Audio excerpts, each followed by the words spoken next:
He watched her kneel, humiliated, while he whispered promises he never meant. She had scrubbed his floors, polished his silver, and loved him quietly. And he spat on her loyalty, left her broken, discarded. The walls of his mansion held her cries, the air still smelled of betrayal. She had been nothing to him, nothing. Yet, in that moment of despair, she made a vow she could not yet understand, that this would not be the end. Her heart, shattered and bleeding, felt a strange spark, the faint warmth of something unbreakable. Because one day the world would see her not as the maid who whispered dreams into empty halls, but as the woman who could burn the empire he built and rise from the ashes stronger than the fire he thought had destroyed her. She had believed in him with the fierce devotion of someone who owned nothing but her loyalty. She polished his shoes, arranged his papers, and smiled even when exhaustion clawed at her bones. She had laughed at his jokes, lingered over his scoldings, and carried his secrets in the quiet chambers of her heart. Every corner of his mansion knew her steps, her whispers, her invisible presence. She was nothing, yet she gave everything. And then came the night that tore her world apart. The masquerade was alive with gold and silk chandeliers dripping like liquid fire, and there he was standing at the center of it all, hand in hand with a woman draped in jewels, her lips curling with the cruelty he once reserved for her. He did not hesitate. He introduced her as a servant to the guests, a jest, a spectacle. The laughter that followed cut deeper than any knife. She wanted to disappear. She wanted the floor to swallow her whole. Her cheeks burned. Her hands trembled. He, her master, her confidant, her love, smiled at her humiliation as though it were entertainment. But the betrayal did not end there. He whispered lies to everyone about her incompetence, her ambition, her deceit. Friends became strangers. Allies vanished. Her place, once safe and sacred, was now a cage of shame and scorn. She cleaned the floors she had swept with pride, but every brushstroke felt like a branding of failure. And when he left her alone in the echoing corridors, she realized she was nothing to him. Her heart, broken and bruised, beat with cold clarity. He had destroyed her not with anger, but with indifference. She could weep, she could vanish, or she could rise. That night, as she lay on the floor that smelled of candle wax and treachery, she whispered a vow to the shadows. A vow that would stretch beyond tears, beyond shame, beyond death itself. One day, he would kneel before her not because she begged, but because she had become something untouchable, unstoppable, and unforgettable. She woke to a world washed in silver light, where the pain of yesterday clung like smoke but could no longer choke her. The mirrors reflected a woman she barely recognized, strong, poised, and luminous with the quiet fire of revenge.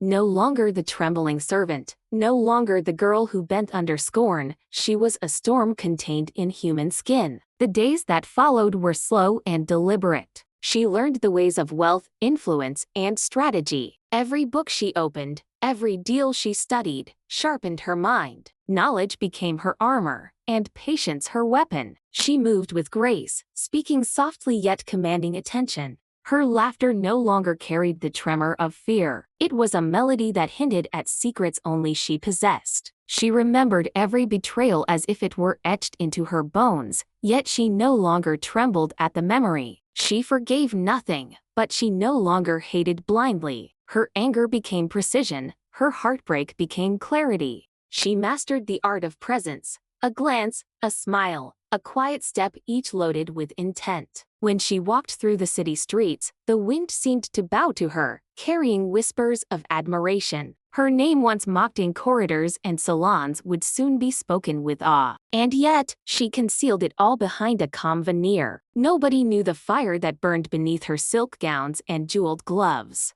The world that had crushed her had no claim over her anymore. She had been reborn not just in body, but in mind and spirit. The pain that had once made her small now made her unstoppable. The girl who had knelt, humiliated, and broken was gone. In her place stood a woman who could conquer empires with a smile, who could topple kings with patience, who could claim victory without ever spilling her own blood. And as she gazed into the night, she whispered a promise to herself: the world would remember her. He would remember her, not as the maid he disgraced, but as the heir he had begged to rise. She returned not as a servant, not as a shadow, but as someone no one could ignore. The mansion that had once been her cage now seemed smaller somehow, fragile under the weight of her presence. She walked its halls with measured steps, smiling politely at those who once mocked her, nodding to the same faces that had whispered her shame. None suspected the storm beneath her calm. Her revenge did not roar at first. It was quiet, meticulous, invisible. A misfiled contract here, a subtly poisoned rumor there, never cruel, always precise. She watched as her former colleagues stumbled, their confidence faltering, their complacency turning to worry. And he remained the same, unaware that the girl he had humiliated had become a force he could not contain. She attended gatherings, offering gentle advice, displaying uncanny insight, masking it as grace. Deals she touched flourished. Investments she guided prospered. All the while, she collected whispers, favors, secrets. Each one was a piece in a puzzle, each one a silent weapon against him. When their eyes met across the room, she felt no anger, only clarity. The fear she had once carried in her chest was gone. She had grown taller, not just in stature but in presence. The world that had bent her had given her lessons in patience, resilience, and strategy.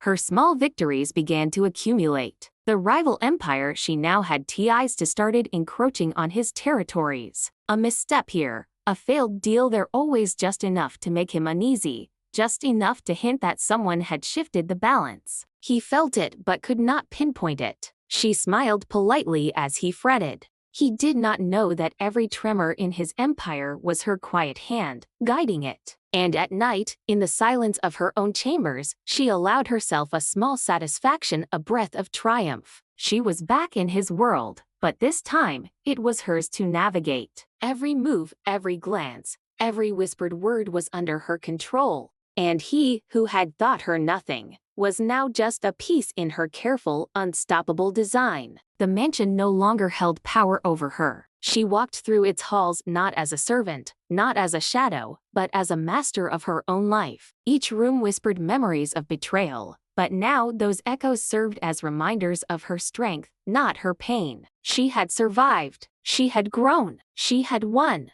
She spent her days building, creating, and expanding her empire, not to crush, but to flourish. Every decision was deliberate, every movement elegant. She inspired loyalty without fear, respect without intimidation. Her past had shaped her, but it no longer defined her. She was free, untethered from the chains of humiliation and deceit. Love came quietly, not with drama, not with desperation. It came as a partner, someone who saw her brilliance and walked beside it, not ahead or behind. There were no grand declarations, only understanding, trust, and laughter that felt like home. And in this love, she found a softness she had thought lost forever, a gentle balance to her strength. She visited the people who had once scorned her, offering kindness where there had once been humiliation. Some remembered, some did not, but she carried no grudges. The power she wielded was not to punish,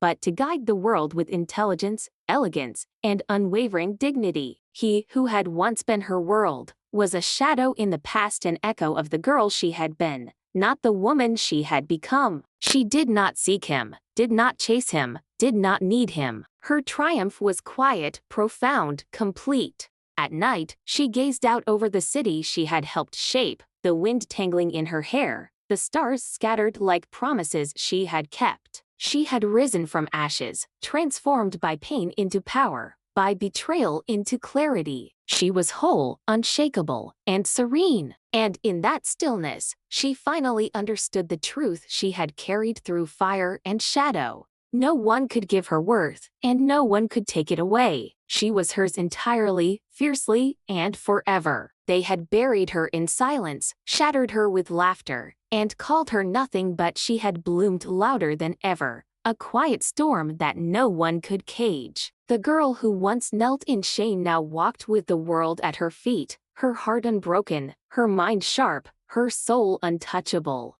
She had learned that power was born from patience, that love could be gentle yet unyielding, and that true freedom came when one claimed their own worth. And as the night stretched endlessly before her, she smiled, knowing she would never again be anyone's shadow, only her own radiant, unstoppable light.